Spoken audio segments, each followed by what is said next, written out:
안녕하십니까. 4월 16일 오후 4시를 막 지나고 있습니다.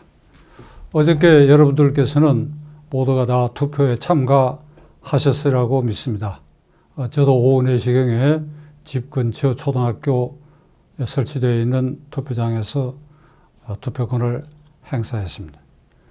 이제 출구조사가 있었고 어제 자정께 판세가 전부 드러났습니다. 그 결과를 보고 제1야당의 견제 세력으로 21대 국회에서는 제 자리를 제대로 찾아야 되겠다라고 믿고 그렇게 되기를 바라는 방향으로 투표하신 분들은 아마 크게 실망했을 것이고 대경실색한 분들도 많으리라고 생각합니다. 저도 많은 전화를 받았고 오늘 오전 내내 그런 분들과 면담도 하고 대화를 나누었습니다. 이번 선거는 제1야당이 질 수 없는 선거다. 제1야당이 질 수 없는 선거인 동시에 져서도 안 된다. 어느 수준으로 문재인 정권 3년 동안의 폭주를 이 정도에서 스톱해서 견제시키기 위해서는 과반수에 근접하는 정도의 의석, 그 정도 의석을 확보해서 막아야 된다. 요 수준에서 그게 가능했다.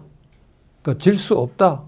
져서도 안 된다. 이런 생각들이었는데 결과는 비례한국당, 비례정당까지 합쳐서 지역구는 80 몇 석이고 그러니까 합쳐서 103석이 제1야당이 확보한 숫자입니다. 여기에 공천에 컷오프되고 탈락되고 무소속으로 나가서 당선된 4사람이 있지요. 그 4사람이 복귀하게 된다면 107석. 그래서 개헌 저지선인 100석은 일단 확보됐으나 야당이 황폐화되고 말았다. 수도권 121석 초토화되고 말았습니다. 이 수도권에는 제1야당이 존재하지 않는 것으로 되어버리고 말았습니다. 참패다. 언론에 이런 말을 썼는데 저는 참패보다도 초토화됐다. 민심의 폭탄이 이 수도권에서는 제1야당 머리에 떨어져 가지고 완전히 박살이 나버렸다. 이렇게 봐야 할 것입니다. 일주일 전에 유시민 전 장관이 장담을 하기를 여권은 180석 확보가 무난하다. 그 직후에 저는 이 방송을 통해서 그건 가능한 얘기다. 유시민 씨가 괜한 소리를 한 것이 아니라 현재 상황을 봐서 내가 봐도 범여권이 180석이 가능하고 그렇게 되면 패스트 트랙을 무력화시키고 국회가 일당 독재 국회가 될 수가 있다. 제가 그렇게 말씀드렸습니다. 그 이후로 제1야당의 무기력한 지도력이 문제가 된다. 다른 어떤 공약보다도 야당의 지도력, 황교안 대표로 상징되고 있는 제1야당의 지도력이 무기력하고 무사안일하고 작년 1년 동안 보인 그 모습이 국민들 가슴에 뇌리에 제1야당이 폭주를 거듭하고 있는 이 문재인 정권에 대결해가지고 그것을 정지시킨다든지 결기 있게 싸운다든지 하는 실적이 전혀 없다. 그렇기 때문에 이게 뚫릴 수 있을 것이다. 그러면서 제가 이런 얘기를 했죠. 그러니까 이 위기를 실감을 한다고 한다면 황교안 대표가 지금 결사항전의 결의를 다지면서 살신성인해야 할 것이다. 그건 뭐냐? 2년 뒤로 예정되어 있는 제1야당의 대통령 후보 경쟁을 포기하겠다. 2년 뒤로 예정된 대통령 후보에 난 나서지 않겠다. 그리고 야당이 이와 같이 국민 여러분들의 지지를 못 받도록 된 지난 1년 동안의 그 지도력은 전적으로 저의 책임이다. 제가 벌을 서겠다. 여러분들 저에게 회초리를 때려달라. 그래서 그 벌 서는 모습으로서 저는 대통령 후보 경쟁에 나서지 않겠다. 그러니까 앞으로 우리 당이 잘 추스러 갈 테니 이번 이 선거는 문재인 정권 3년을 심판하는 것이지 야당을 심판하는 것은 아닙니다. 그러나 우리가 미흡하게 해왔기 때문에 저를 보고 투표하시는 것이 아니라 문재인 정권 심판하는 그릇으로 미흡하더라도 저희들에게 투표해 주십시오. 간절하게 절규를 하라. 제가 이렇게 얘기를 했습니다. 유감스럽게도 아무런 반응이 없었고 어제 개표가 거의 완료돼 가는 자정 무렵에 그는 그 자신이 포부한 종로에서도 실패했고 그리고 수도권에서 완전히 초토화되는 이 상황을 보고 이 모든 것에 대해서 제가 책임을 지고 대표 자리를 물러서겠다. 시청자 여러분 어떻게 생각하십니까? 저는 지난주일에 이런 상황을 예감을 하고 여당이 180석 확보 가능하다는 얘기가 나왔을 그 무렵에 아까 말씀드린 것처럼 황교안 대표가 살신성인하는 모습으로 대통령 후보 자리를 나는 내려놓겠다 하는 걸 국민들에게 호소해서 그게 어느 정도 감동을 격발시키라고 했지요. 근데 그 결과가 현실화되고 난 다음에 당 대표 자리를 내놓겠다. 내놔야죠. 그건 뭐, 그 말 하나마나 내놔야죠. 그러니까 당연히 내놓아야 하는 것이 예견된 사람이 강력하게 얘기했을 때 그게 플러스 해갖고 대통령 후보 경쟁까지 안 나서겠다. 그 얘기를 왜 일주일 전에 못 해냈냐 이 말입니다. 황교안 대표의 이러한 행보는 기자들이 그러면 정계를 완전히 은퇴하는 것입니까? 라고 하는 질문에 대해서는 묵묵부답이었다고 합니다. 그리고 마지막 순간까지 그 어떤 결기를 엿볼 수 없다. 정말 유감스럽고 통탄스럽게 짝이었습니다. 제1야당이 이와 같이 수도권에서 완전히 몰락하고 황폐화된 데는 뭐 여러 요인이 있을 것입니다.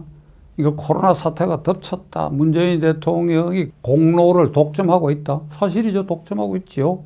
그 곁들여서 재난소득을 풀겠다. 뭐 선거 전날도 어떤 지역단체에서는 뭐 5만 원씩 주지마다 주겠다. 이렇게 해서 그것이 겹쳐가지고 표심이 문재인 대통령을 도와줘야 된다 하는 쪽으로 많이 갔다. 뭐 그럴 수도 있을 건데 그것도 한 요인이 될 수도 있을 것입니다. 그리고 제1야당이 선거 공약을 눈에 팍 뜨이도록 내놓은 게 없다. 황교안 대표가 몇 달 전에 민본 경제? 이런 제목으로 무슨 경제정책을 내놨다. 국민에게 뭐 와 닿는 거 없어요. 그리고 무엇보다도 이번에 제1야당의 공천이 잘못된 데가 많고 후유증이 많다. 현역 의원을 여당보다도 더 많이 갈아치운데도 불구하고 그 후유증이 여당보다도 압도적으로 많고 시끄러웠다. 그 사실이죠. 근데 지금 제가 말씀드린 이런 여러 요인들도 물론 제1야당이 수도권에서 폭망하는데 재료가 된 것은 사실입니다만은 그 모든 걸 떠나서 제1야당이 이와 같이 초토화된 데에 근본 원인은 지도력의 한계가 결국은 수도권에서 중도층 민심의 외면을 받고 말았다. 그게 저는 직접적 원인이고 원인의 핵심이라고 생각합니다. 제1야당 지도자의 지도력, 결기, 투지 이를테면 작년 10월 3일 광화문에서 당군 이래의 최대의 정부 항의 집회에 동원된 그 인원, 그 열기를 제1야당이 흡수하고 거기에 동참하고 그게 올라타지도 못했다. 아주 무기력한 모습을 보였다. 문재인 정권 3년의 치적을 폭정이라고 정의를 내린다고 한다면 제1야당은 국민들에게 얼마든지 감동을 생산해가지고 이 정권에 대한 비판 의식을 불러일으켜서 이것을 표심으로 연결시킬 수 있는 그런 전략, 능력, 의지 그 있어야 되는데 그걸 생동시키고 발생시켰는데 완전히 실패했습니다. 그것이 4월 15일 총선거에서 수도권이 초토화되게 된 아주 근원적인 이유라고 생각합니다. 이번 총선 결과로 문재인 정권은 180석의 의석을 확보해서 헌법 개정을 제외한 모든 의안에 대해서 거침없이 돌파해가지고 무엇이든지 통과시킬 수 있는 그 틀을 만들었습니다. 많은 사람들이 우려하고 두려움을 갖고 있습니다. 이거 누가 책임을 져야 될 것이 아닌가? 이거 누구 책임이냐? 전국적으로 유권자인 우리의 책임 아니냐? 그러나 제1야당 지도자들이 어떻게 했길래 이 지경까지 만들었냐? 이건 진짜 통곡할 일 아니냐? 그런데 황교안 대표를 비롯한 이 선거를 이끌었던 지도자들이 반성하고 그 국민 앞에 석고되지 않은 심정을 현재 갖고 있느냐? 안 갖고 있는 거 아니냐, 이 사람들은. 이 사람들 무책임한 사람들이 아니냐? 정말 통곡할 일입니다. 정말 통탄할 일입니다. 나는 황교안 대표와 그를 도왔던 지도자 그룹에 이 선거에 대해서 책임을 져야 된다고 생각합니다. 야당 역사상 이러한 참패, 이러한 몰락이 있은 일이 없습니다. 얼마나 부끄러운 일이고 충격적인 일이며 그대들이 책임져야 할 일인가. 그래서 무엇을 잘못했는지 깨닫고 그래야 제1야당이 부활하는데 그 씨앗이 될 수 있도록 그대들은 희생해야 할 것이다. 강조해 드리지 않을 수가 없습니다.